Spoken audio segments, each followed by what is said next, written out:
اس وقت لاہور اور دہلی اور اس کے متعلقہ علاقے شدید قسم کی سموک کی لپیٹ میں آئے ہوئے ہیں۔ یہ سموک ہے کیا؟ ایکچولی یہ سموک اسی ایریا میں ہوتی ہے جہاں پہ فاگ ہوتی ہے۔ فاگ اور سموک کو ملا کے انہوں نے سموک کا نام نکالا ہوا ہے۔ فاگ کیا کرتی ہے؟ فاگ آپ کو پتہ ہے چھوٹے چھوٹے پارٹیکل ہوتے ہیں، جب سردی پڑتی ہے تو وہ سالڈ ہو جاتے ہیں۔ جب پولوشن آتی ہے، جب دھواں نکلتا ہے گاڑیوں سے ہو، چمنیوں سے ہو، یا کوئی بھی چیز جل رہی ہو وہاں سے دھواں نکلتا ہے، تو وہ فاگ کے ساتھ مل کے اس کو آلودہ کرتے ہیں۔ یہ پارٹیکل جو چھوٹے چھوٹے ہوتے ہیں یہ پوری فضا میں پھیلے ہوئے ہوتے ہیں، ان کو اوپر جانے کا راستہ نہیں ملتا۔ الدو پولوشن تو پورا سال ہی رہتی ہے، لیکن فاگ کی وجہ سے وہ اوپر اس کو جانے کا راستہ نہیں ملتا گرم ہوا کو، تو وہ سموک کی شکل اختیار کر لیتی ہے۔ اس کی انٹینسٹی زیادہ ہو جاتی ہے، جو کہ نارمل ڈیز میں انٹینسٹی کم ہوتی ہے کیونکہ فاگ نہیں ہوتی۔ تو یہ جو ہے ہوا میں ہی رہ جاتی ہے، جس کو ہزاروں لوگ ہر وقت انہیل کر رہے ہوتے ہیں۔ اس وقت پاکستان اور انڈیا میں بدقسمتی سے کروڑوں لوگ اس کو انہیل کر رہے ہیں اور ہر وقت کر رہے ہیں۔ یہ پارٹیکلز اتنے چھوٹے ہوتے ہیں کہ اللہ نے جتنے بھی ہمارے اندر فلٹرز لگائے ہوئے ہیں، ناک سے لے کے پھیپھڑوں تک، جو کہ باہر کی آلودگی کو باہر رکھیں، ان سب کو بائی پاس کرتی ہے اور ہمارے پھیپھڑوں میں پہنچ جاتی ہے۔ ایسما، نمونیا جیسی یہ بیماریاں تو نارملی پیدا کرتے ہی ہیں، یہ پھیپھڑوں میں پہنچ کے انفیکشن کرتے ہیں جو کہ کینسر میں بھی تبدیل ہو سکتا ہے۔ اور بات یہاں پہ ختم نہیں ہوتی، پھیپھڑوں سے یہ خون میں شامل ہو جاتے ہیں اور خون کے ذریعے پوری باڈی میں یہ پھیل جاتے ہیں، اور پھر چاہے وہ دل کا ہو یا کسی بھی جسمانی اعضاء کا جو ہوتے ہیں، وہ وہاں پہ جا کے ان کے کینسر کا ذریعہ بن سکتے ہیں، ان کو ڈیمیج کر سکتے ہیں۔ 1952 میں صرف 4 دن کے لیے انگلینڈ میں سموگ آئی تھی، صرف 4 دن کے لیے، اور اس 4 دن کی سموگ نے 4000 سے زیادہ لوگوں کا ڈائریکٹ قتل کیا تھا۔ اور جو لوگ اس سے جو افیکٹ ہوئے تھے ان کا تو کیا پتہ نہیں کتنا ڈیٹا ہوگا اور کتنے لوگ ہوں گے۔ یہ اس وقت پاکستان میں اور انڈیا میں ہو رہا ہے۔ یہاں پہ بدقسمتی سے ہمارے پاس تو ڈیٹا ہے ہی نہیں کہ ہم بتا سکیں کہ اس سے کتنے لوگ ڈائریکٹلی افیکٹ ہو رہے ہیں، کتنے لوگ اس سے بیمار ہو رہے ہیں، کتنے لوگ اپنی جانیں کھو رہے ہیں۔ بہرحال یہ ہے بڑی خطرناک چیز۔ یہ سموک جو ہے، اس کا جو مین کلپریٹ ہے، اس کو پیدا کرنے والا، وہ ہے سموک یا دھواں، چاہے وہ ہماری گاڑیوں سے نکل رہا ہو، بسیں سے نکل رہا ہو، رکشا سے نکل رہا ہو، یا ہماری فیکٹری کی چمنیوں سے نکل رہا ہو، یا جو ایگریکلچرل پروڈکٹ ہیں اس کو برن کرتے ہیں۔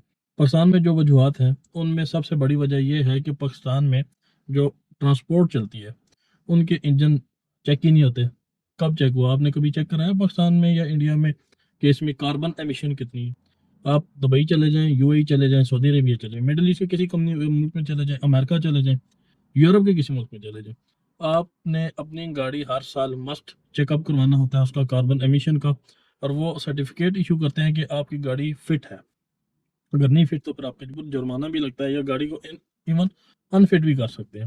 لیکن پاکستان میں آپ دیکھ لیں 1980 کے ماڈل کے 2 اسٹروک انجنز آج بھی کام کر رہے ہیں، اور دھواں جب وہ گاڑیاں چل رہی ہوتی ہیں دھواں ویزیبل ہوتا ہے۔ رکشے آپ کی گاڑیاں ان کے انجن اوور ہال نہیں ہوتے، ایک وجہ ہوگی۔ اس کے بعد آگے ہمارا پیٹرول، ہماری جو آئل ریفائنریز ہیں وہ جس قسم کا پیٹرول ریفائن کر کے مارکیٹ میں پھینک رہی ہیں اس میں سلفر کانٹینٹ بہت زیادہ ہے۔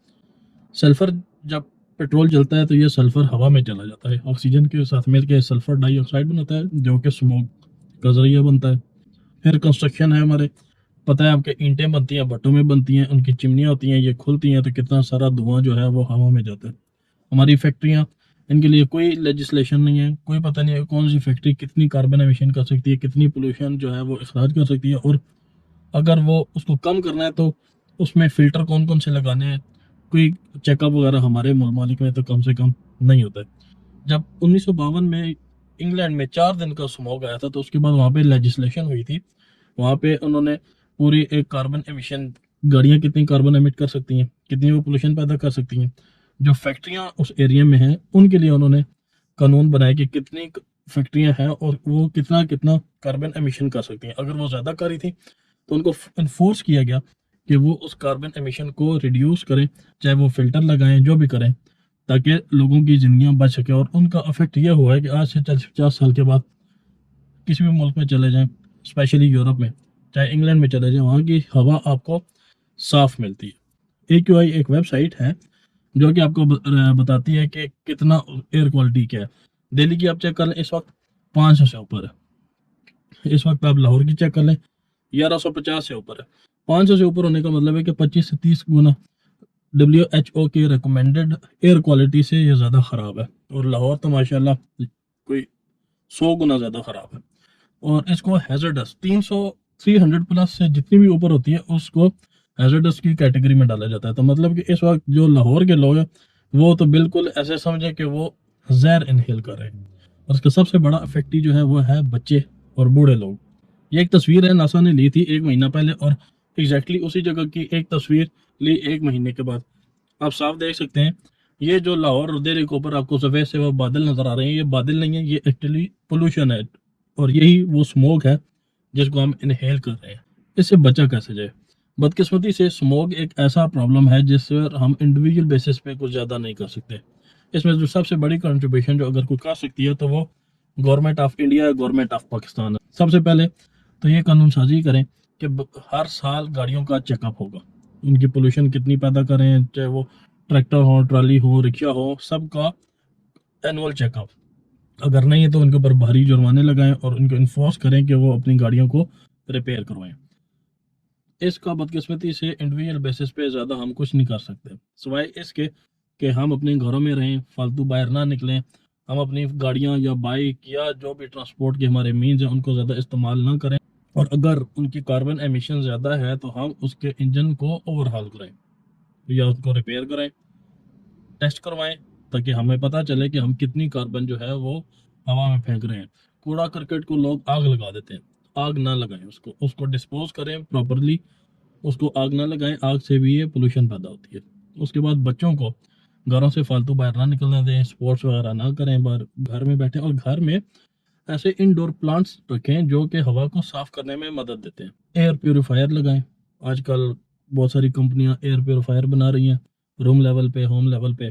یہ ایئر پیوریفائر آپ اپنے کمرے میں رکھیں اور اس کو استعمال کریں، تاکہ کم سے کم جس جگہ پہ آپ بیٹھے ہوئے ہیں وہاں پہ آپ کو صاف ہوا مل سکے۔ یہ تو وہ ہے جو کہ پریونشن ہے، اس میں ریڈکشن تو ہم کیا ہی کریں گے، ریڈکشن تو تب ہوگی جب گورنمنٹ آف پاکستان یا گورنمنٹ آف انڈیا کچھ کرے گی۔ ان کو چاہیے کہ سب سے پہلے لیجسلیشن کریں، قانون سازی کریں کہ ٹرانسپورٹیشن کمپنیاں، ٹرانسپورٹیشن کی جو مشینیں ہیں، جو ہماری فیکٹریاں ہیں، یہ کتنا دھواں ہوا میں اخراج کر سکتی ہیں۔ وہ کسان جو اپنی کراپس کو برن کرتے ہیں، جو دھواں پیدا کرتی ہیں، خاص کر چاول کی فصل، کیونکہ آج کل آپ کو پتہ ہے کہ چاول کی فصل جو تیار ہو چکی ہے، پیچھے جو ریزیڈیو میس بچ گیا ہے اس کو آگ لگاتے ہیں تاکہ ان کی جو زمین ہے وہ اگلی فصل کے لیے جلدی تیار ہو جائے۔